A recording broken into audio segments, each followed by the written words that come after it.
Your 20s are exciting times. Most young people will have just left education and for the first time will have some decent money coming in. But with opportunity comes danger, and in this video we're looking at 6 money traps that you should avoid in your 20s. Spoiler alert, these money tips don't involve you being a hermit and avoiding fun. Avoiding these money pitfalls will allow you to cut down without cutting back. Let's check it out.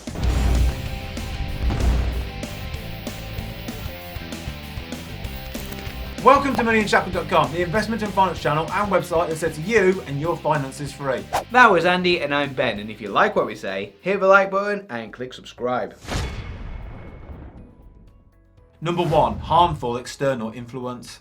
If you want to get physically fit, then you should go to somebody who lives and breathes that lifestyle, like a personal trainer or an athlete. You won't get a six-pack by copying the fatso gorging on cake and pizza. The same is true for your finances. If you want to be wealthy, then you need to surround yourself by people who have achieved what you want or are seriously working towards it. Learning about money from your non-affluent parents and peers is only going to equip you with the same tools to achieve the same level of wealth that they have.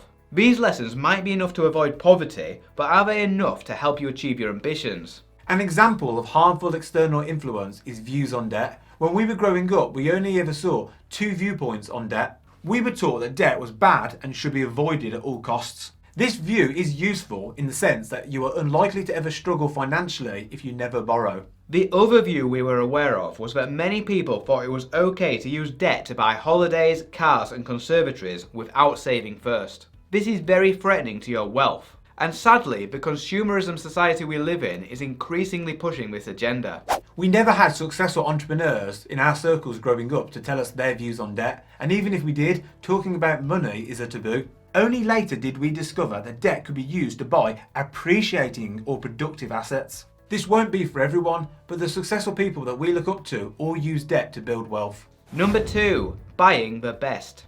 We all want the best, but does that mean that we should get it regardless of the cost? In most cases, there are considerably cheaper alternatives for a similar or even the same experience. By making your money go further, we think you can get even more enjoyment. For example, I enjoy skiing, but it doesn't come cheap. Or maybe it can.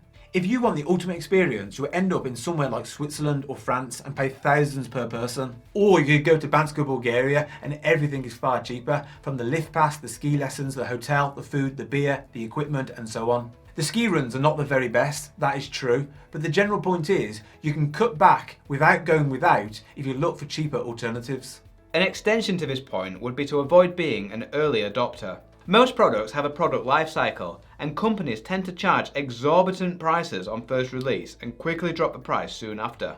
A perfect example of this is video games. On release, they're often around £60. 3 months later, they're half this. A few months later still, and games are practically being given away, and in some cases are eventually free.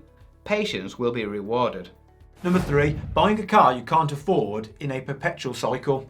If you live in a built-up area like a major city, you can probably forgo the car completely and save yourself a small fortune. But for most of us, a car is an essential purchase. A car is often the biggest money trap, not only because they cost a fortune and take vast sums of money from your pocket on a monthly basis, but also because they are a depreciating asset. Owning a car makes you poorer, not richer. Financially, buying a new car is one of the worst things you can do. Drivers lose around 20% of the car's value by the time they drive off the forecourt, and an estimated 50% within about 3 years. To protect your wealth, you should avoid buying new, as the older the car, the less it depreciates. Likewise, you will end up paying through the nose for certain car brands that might be good for impressing your neighbours, but are no good for your wallet. A good rule of thumb is, if you can't pay in cash, then you can't afford it. An Audi A4 is awesome, but you'll have to pay a deposit, followed by about £400 a month for 4 years, and you still won't own the car. That privilege will set you back a further 11 grand or so. These payment plans are designed to make unaffordable cars appear affordable by breaking enormous prices down into manageable chunks. And finally, whatever you do, don't fall for the trick of buying new cars every few years in a perpetual cycle, because you are constantly being stung by the new car premium.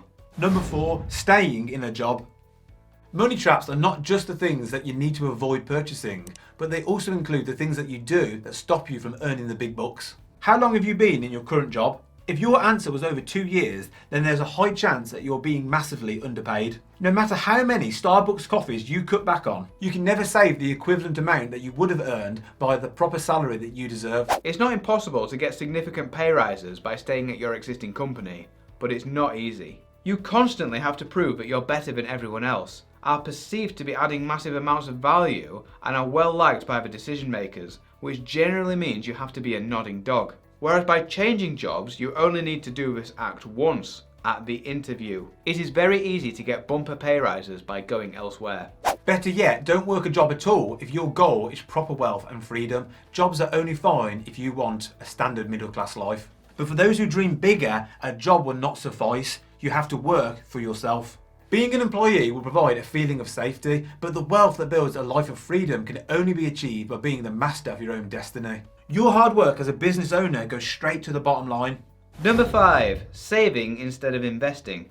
In the UK, there's a culture of being risk averse, which drives people towards saving their money in a savings account earning pitiful interest. Even if interest rates were higher, it's still not sufficient enough to store wealth in a bank. Right now, you will be lucky to get 0.5% in a bank savings account, whereas stock market investments tend to average more like 8%.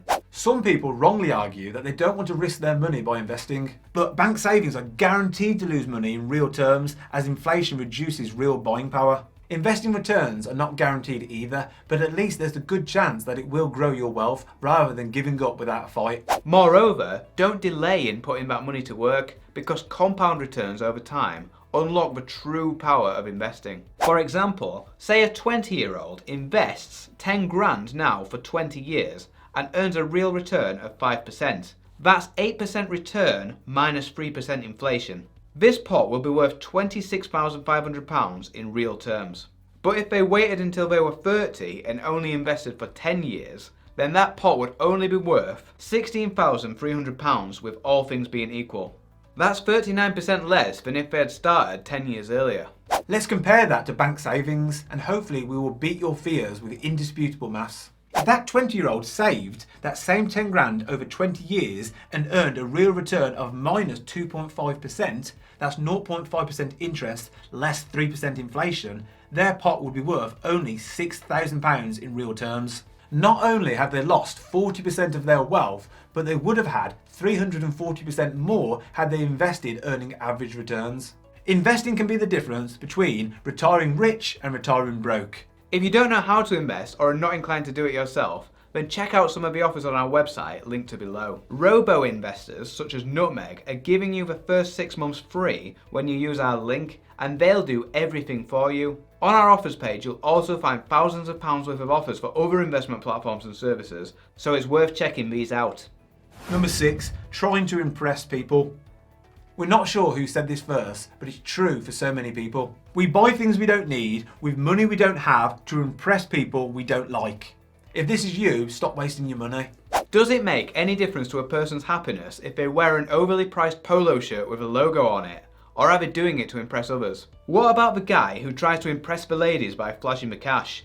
Maybe he thinks it will help him pull. If a girl or guy is only interested in you because of your money, then we've got some bad news for you. Sooner or later, somebody will come along with more money. As Qui-Gon said, there's always a bigger fish. Do you really need that massive house in the fancy part of town, full of ridiculously overpriced possessions, or deep down would you have preferred the more manageable pad? When you shop to make other people happy, you are really just depriving yourself of what you really want.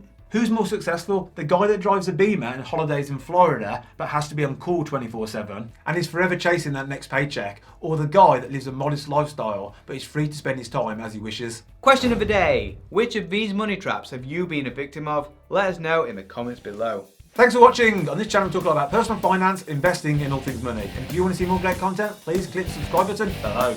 This is moneyunshackled.com. See you next time.